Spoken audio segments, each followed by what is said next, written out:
अस्सलामुअलैकुम, मैं हूँ एहसान इमाम। आप देख रहे हैं मेरा यूट्यूब चैनल बहरिया टाउन कराची मार्केट अपडेट लेके आज आपके साथ मैं फिर मौजूद हूँ। और काफ़ी टाइम हो गया, व्लॉगिंग हमारी बहुत स्लो हो गई। इसके पीछे क्या वजूहात है ये भी आज हम आपसे इसी वीडियो में डिस्कस करेंगे। और जो सबसे पहला अहम पॉइंट हम डिस्कस करने जा रहे हैं अपनी वीडियो में, वो बहरिया टाउन कराची की प्रॉपर्टी के प्राइस के हवाले से बात करेंगे कि वाकई डिक्रीज़ होती मार्केट नज़र आ रही है और इसके पीछे क्या मामलात हैं। और बहरिया टाउन कराची की मार्केट जिस तरीके से हम पिछले 2-3 महीने पहले देख रहे थे, क्या आया वो पोजीशन मार्केट के अंदर हमें नज़र आ रही है या नहीं आ रही, ये भी आज डिस्कस कर लेंगे। और साथ-साथ ये भी डिस्कस करेंगे कि मार्केट को आगे हम फ्यूचर में किस तरीके का देख रहे हैं। मेरे चैनल पर अगर नए हैं तो लाज़िम सब्सक्राइब कर दीजिएगा, लाइक कर दीजिएगा, बेल आइकन को लाज़िम प्रेस कर दिया करें और कमेंट्स करके अपनी राय का इज़हार हमें ज़रूर किया करें। हमारी भी रहनुमाई हो जाती है और हमारे मुख्तलिफ जो व्यूअर्स हैं वो भी आपके कमेंट्स पढ़ के काफ़ी मार्केट का जायज़ा ले लेते हैं, क्योंकि हम जो बात कर रहे होते हैं वो बैरिया टाउन कराची की रियलिटी पे ही बात कर रहे होते हैं। जैसा कि आपने देखा पिछले 2-3 महीने पहले मार्केट के अंदर एक वाज़ेह हमें इम्प्रूवमेंट नज़र आ रही थी और हर तरीके से हमें इम्प्रूवमेंट देखने को मिल रही थी, चाहे वो एफबीआर के टैक्सेस से रिलेटेड बात हो या हमारी गवर्नमेंट पॉलिसीज़ के हवाले से बात हो। अनफॉर्चुनेटली बैरिया टाउन कराची के साथ फिर एक मामलात आपने देखा, नैब की तरफ से बाकायदा तौर पे प्रेस रिलीज़ शाया की गई। उसके बाद फिर क्लाइंट्स में और जो एंड यूज़र जो मार्केट के अंदर इन थे, उनके अंदर एक ख़ासा हमें खामोशी नज़र आई उस प्रेस रिलीज़ के बाद। अलबत्ता मार्केट एक जगह स्टेबल हमें नज़र आ रही थी, लेकिन जब से हमने देखा ये आज 5वां छठा रोज़ा हम अल्हम्दुलिल्लाह रमज़ान में दाखिल हो गए और ऑब्वियसली हमने हर साल देखा मार्केट रमज़ान के अंदर ऑलरेडी वैसी स्लो होती है, लेकिन इस साल कुछ नया हमें ये नज़र आया। एक तो मार्केट रमज़ान की वजह से कुछ हमें वाज़ेह स्लो नज़र आई और साथ-साथ जो प्रेस रिलीज़ जो कि नैब की तरफ से बैरिया टाउन कराची यानी कि मालिक रियाज़ जो कि बैरिया टाउन कराची के बानी हैं, उनके साथ जो भी मामलात आपने देखे चल ही रहे सोशल मीडिया पे, आप टाइम टू टाइम इन चीज़ों को देख ही रहे। लेकिन इसका इम्पैक्ट हमें कोई ख़ासा नज़र नहीं आया था। लेकिन ये रमज़ान में आते के साथ ही हमें 5-6 दिन जो यानी कि जो 1 हफ़्ते का टाइम ड्यूरेशन गुज़रा है, इसके अंदर हमने देखा कुछ 125 गज़ की जो प्लॉट्स हैं, उनके प्राइस जो है हमें वाज़ेह डिक्रीज़ होते हुए नज़र आए। यानी कि ये समझिए कि 5 से 10 लाख का अमाउंट जो है अचानक से हमें वाज़ेह नज़र आया कि 125 गज़ के प्लॉट के अंदर दोबारा से मार्केट डिक्रीज़ कर गई।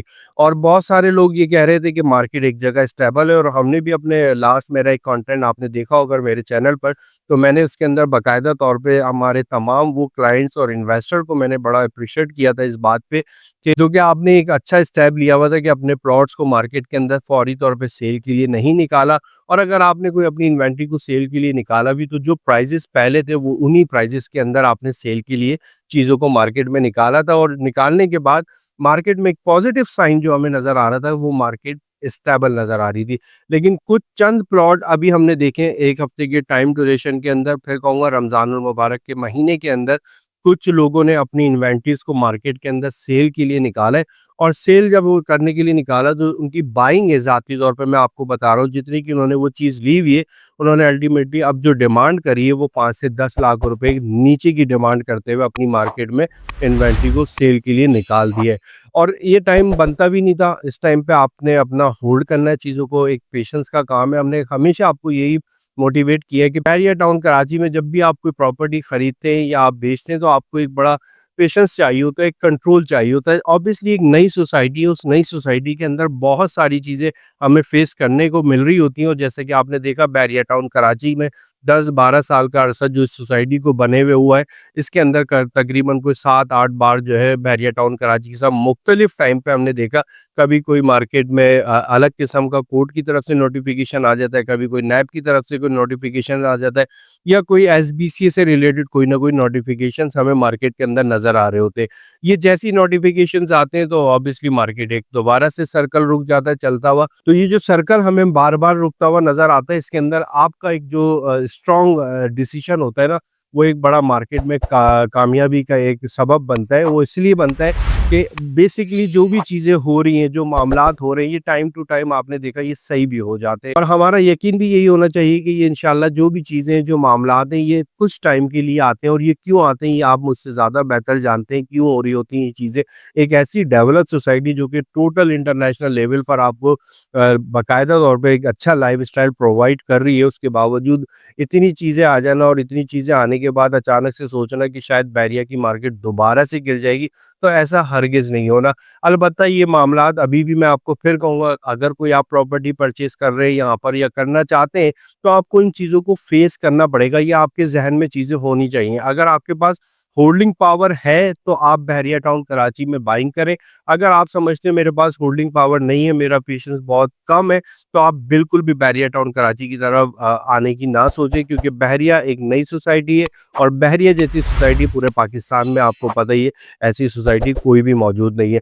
अब हम बात कर लेते हैं ये प्राइजेज़ जो हमने देखे हैं अभी 2-4 दिनों में, मैंने जिस तरीके से अभी आपसे ज़िक्र किया कि अचानक से हमने देखा मार्केट के अंदर फिर से दोबारा से जो है प्राइजेज़ डिक्रीज़ होने लगे। 125 गज़ के जो प्लॉट्स हैं, उनके अंदर वो डिक्रीज़ होने की वजह यही है, जो कि लोग शॉर्ट टाइम के लिए जिन लोगों ने इन्वेस्टमेंट करी थी, अल्टीमेटली अब उनके पास अमाउंट नहीं है और वही अपनी चीज़ों को बेच के अपनी ज़रूरियाती जो चीज़ें हैं उसको मामलात को हल करेंगे। और मार्केट जैसे 3 महीने पहले हमने देखी थी, एक अचानक से बूस्ट लग रहा था मार्केट के अंदर, उस टाइम पे उन्होंने सोचा कि हम मार्केट के अंदर एक अच्छा अमाउंट यहाँ से हासिल कर सकेंगे, तो इसलिए हमने अली ब्लॉक का हो गया, 15B का हो गया, 15 का हो गया, 27 का हो गया, 10B का हो गया, 11B के हो गए, ये तमाम प्लॉट्स के अंदर एक अच्छी ट्रेडिंग चल रही थी, तो वो ट्रेड का हिस्सा बन चुके थे और अब कंट्रोल से बाहर हो गया। लेकिन अभी भी अगर हम परसेंटेज में बात करें, तो 80% हमारे क्लाइंट्स और इन्वेस्टर ऐसे मौजूद हैं जिन लोगों ने अपनी इन्वेंट्री को मार्केट के अंदर सेल करने के लिए निकाला ही नहीं है और निकालने का टाइम भी नहीं है। इस टाइम पे अगर आप चाहें तो बाइंग कर सकते हैं, मौके से फ़ायदा उठा सकते हैं, क्योंकि इस टाइम पे मार्केट ने अभी पूरे रमज़ान और मुबारक का महीना ये आपका ऐसे ही चलेगा। ईद का भी आप समझे 1 डेढ़ हफ्ता आपको ऐसे ही नज़र आएगा, रमज़ान के बाद वाला एरिया। उसकी जो अहम वजह है, मार्केट को जो ऊपर करने वाले लोग थे वो इस टाइम पे मार्केट में मौजूद नहीं है। मैं बड़ा क्लियरली आपको ये मैसेज कर रहा हूँ और उनका ना होना मार्केट के अंदर, आपको पता है नैब की प्रेस रिलीज़ और नैब की फिर एक अपनी ज़ाती तौर पे वर्किंग भी चल रही है। क्या है, बहरिया टाउन कराची में जो लोग बाकायदा तौर पे एक सट्टा चलाते थे, मार्केट को ऊपर ले जाते थे, मार्केट को नीचे ले जाते थे, वो इस टाइम पे हर बंदा अभी साइलेंट होके बैठा हुआ है, क्योंकि उनको भी अभी नहीं पता कि अभी बहरिया टाउन कराची की मार्केट के साथ होना क्या है, डिसीजन आना क्या है, मामलात होने क्या है। लेकिन अलबत्ता जो भी मामलात हैं टाइम के साथ हैं और टाइम के साथ-साथ ये अच्छे भी हो जाएँगे। मैं आज की जो मेरी वीडियो का मकसद था बनाने का, वो एक अहम पैगाम आप लोगों को यही देना चाह रहा था कि अगर आपने बहरिया टाउन कराची में कोई प्रॉपर्टी बाइंग करी हुई है और बाइंग करने के बाद आपको लग रहा है कि अचानक से मार्केट दोबारा से बैकलॉग लग जाएगा और बैकलॉग लगने के बाद अमाउंट बहुत ज़्यादा डिक्रीज़ हो जाएगा, तो ऐसा हरगिज़ नहीं है। अगर आप अपनी ज़रूरत के तहत कोई चीज़ को बेच रहे कम पैसों में, तो आपके बेचने से बहरिया की मार्केट बिल्कुल भी नहीं चलेगी। अलबत्ता एक मार्केट के अंदर एक बिल्कुल सर्कल बन जाता है, उस सर्कल के अंदर एक-दूसरे से चीज़ें शेयर की जाती हैं कि यार जिस लोकेशन का आप प्लॉट हमें सपोज़ करें 50 लाख का बेच रहे हैं, तो ये तो प्लॉट अभी 1 हफ्ते पहले 40 लाख का भी बिका है। तो वो जो 40 लाख का प्लॉट बिका था, तो उसकी नीड थी तो वो बिक गया।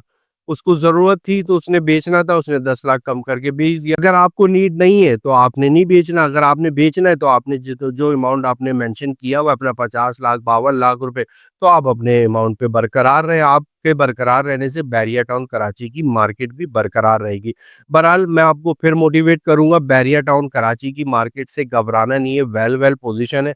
बहरिया टाउन कराची की डेवलपमेंट मुस्तकिल चलती आ रही है और बहुत जल्द इंशाल्लाह ये मामलात बहरिया टाउन कराची के हम सोच रहे हैं कि अच्छे भी हो जाएँगे और अल्लाह से हमारी दुआ भी है कि ज़ाहिर-सी बात है हमारा भी यहाँ पर रोज़गार चला हुआ है।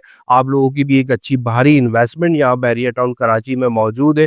तो इंशाल्लाह बहुत जल्द अल्लाह ने चाहा तो ये मामलात तमाम के तमाम रिज़ॉल्व कर दिए जाएँगे। फर्दर इन्फॉर्मेशन के लिए दिए गए नंबर पे आप मुझसे राब्ता कर सकते हैं। इंशाल्लाह फिर हाज़िर होऊँगा एक नए मैसेज के साथ। इस उम्मीद के साथ इजाज़त चाहता हूँ कि आप सब खैरियत से होंगे और मुझे दुआओं में ज़रूर याद रखिएगा। रमज़ान और मुबारक का महीना है और मैं भी आप लोगों को ज़रूर याद रखूँगा दुआओं में। फिर हाज़िर होऊँगा इंशाल्लाह एक नए मैसेज के साथ। अस्सलामु अलैकुम।